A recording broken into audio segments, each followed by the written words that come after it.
आज के लेक्चर में हम शार्ट क्वेश्चन को डिस्कस करेंगे चैप्टर नंबर 3 के। ठीक है, पहले पार्ट में हमने चैप्टर नंबर 3 के फर्स्ट 5 शार्ट क्वेश्चन को डिस्कस किया था।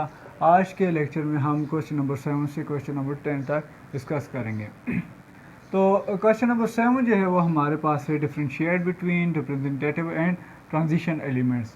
तो रिप्रेजेंटेटिव एलिमेंट्स कौन से होते हैं? मैंने आपको बताया था कि एस ब्लॉक और पी ब्लॉक एलिमेंट जो हैं उनको हम रिप्रेजेंटेटिव एलिमेंट या मेन ग्रुप एलिमेंट्स कहते हैं। ठीक है, तो पहला जो डिफरेंस इन दोनों के दरमियान जो है वो ये है कि रिप्रेजेंटेटिव एलिमेंट्स में कौन कौन से एलिमेंट आते हैं जो एस और पी ब्लॉक से बिलोंग करते हों। ठीक है, जिनका वैलेंस इलेक्ट्रॉन जो है या तो एस सब शेल में आ रहा हो या फिर पी सब शेल में आ रहा हो।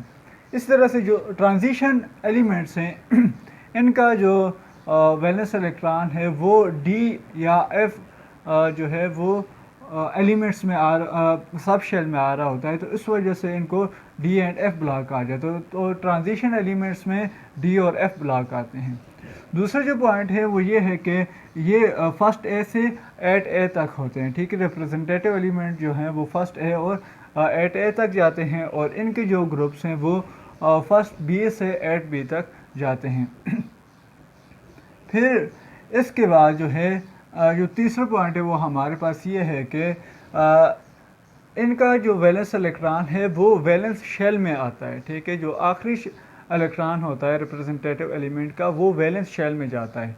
लेकिन जब हम बात करते हैं ट्रांजिशन एलिमेंट्स की तो इनका जो वैलेंस इलेक्ट्रॉन है वो आउटर शेल में नहीं जाता बल्कि इनर शेल में जाता है n-1d। ठीक है, या फिर जो है वो इस तरह से या n-2 f के केस में भी हो सकता है। तो ये जो होगा वो इनर शेल में जाता है। इसी तरह से जो मेटल्स हैं रिप्रेजेंटेटिव एलिमेंट की बात की जाए तो इनमें जितने भी एलिमेंट्स हैं वो मेटल भी हैं, मेटलॉइड्स भी हैं और नॉन मेटल भी हैं। ठीक है, जो फर्स्ट दो मेंबर हैं ग्रुप से हैं S and P, S block से जितने भी एलिमेंट्स हैं वो मेटल्स हैं। फिर उसके बाद जो है पी ब्लॉक में कुछ मेंबर जो हैं थर्ड एंड फोर्थ ग्रुप के वो मेटलॉइड्स हैं और बाकी जो हैं वो नॉन मेटल्स हैं। लेकिन हम अगर ट्रांजिशन एलिमेंट्स की बात कर रहे हैं तो ये सारे के सारे जो हैं वो मेटल्स के ऊपर मुश्तमिल है। फिर इसके बाद जो नेक्स्ट क्वेश्चन है वो आपसे पूछ रहा है कि आपने स्केच करना है पीरियोडिक टेबल को। ठीक है, तो इसके लिए पहले एस ब्लॉक बनाएं। ठीक है, तो इसमें पीरियड्स कितने होते हैं? पीरियोडिक टेबल में 7 पीरियड होते हैं, 1 2 3 4 5 6।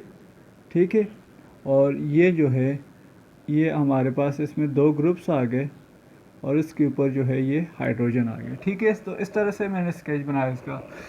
तो इसके बाद जो है वो मैं डी ब्लॉक बनाता हूँ। तो डी ब्लॉक जो है वो शुरू होता है 1 2 3 एंड 4th पीरियड से डी ब्लॉक शुरू होता है। तो डी ब्लॉक को आपने इस तरह से, ठीक है, तो इसमें जो हैं लाइंस, ठीक है, जो पीरियड्स को ज़ाहिर करी हैं और एक और इसमें कितने ग्रुप्स होंगे? 10।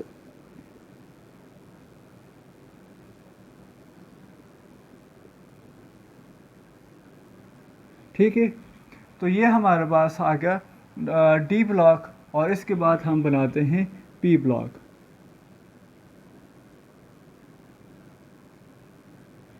पी ब्लॉक में इसी तरह से आपने 6 ग्रुप्स बनाने हैं।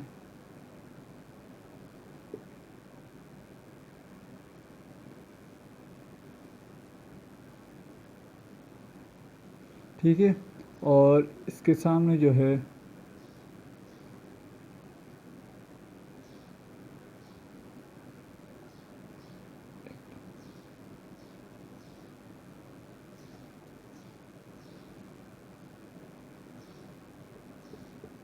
ठीक है, तो ये 7 पीरियड जो हैं वो बन जाएंगे। तो ये आपके पास पी ब्लॉक आ गया और इसके साथ जो है इसके नीचे आप जो है 2 ग्रुप्स, ठीक है, इसमें 2 पीरियड्स ये होंगे और ठीक है, ये आपने पीरियोडिक टेबल के नीचे बनाना है। तो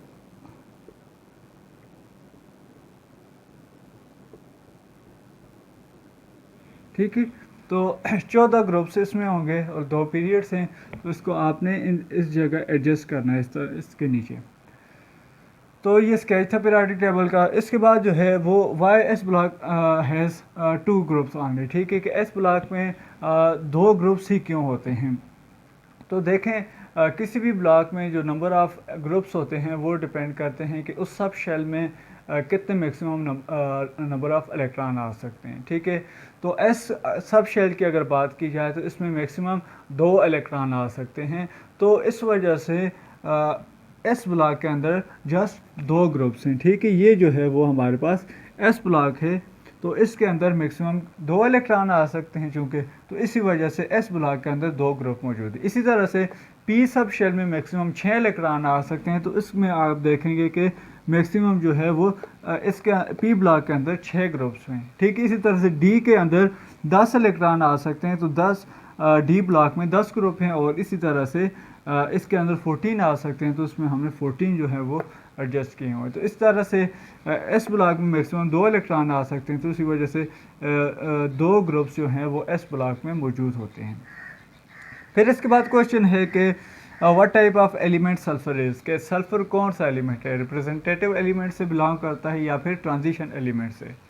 तो इसकी इलेक्ट्रॉनिक कन्फिगरेशन लिखना पड़ेगी। तो एस का जो सल्फर का जो एटॉमिक नंबर है, ठीक है, वो किसके इक्वल है, 16 के इक्वल है। तो इलेक्ट्रॉनिक कन्फिगरेशन लिखते हैं 1s2 2s2 2p6 and 3s2। तो यहाँ पर 12 इलेक्ट्रॉन हो गए, तो यहाँ पर आएगा 3p4।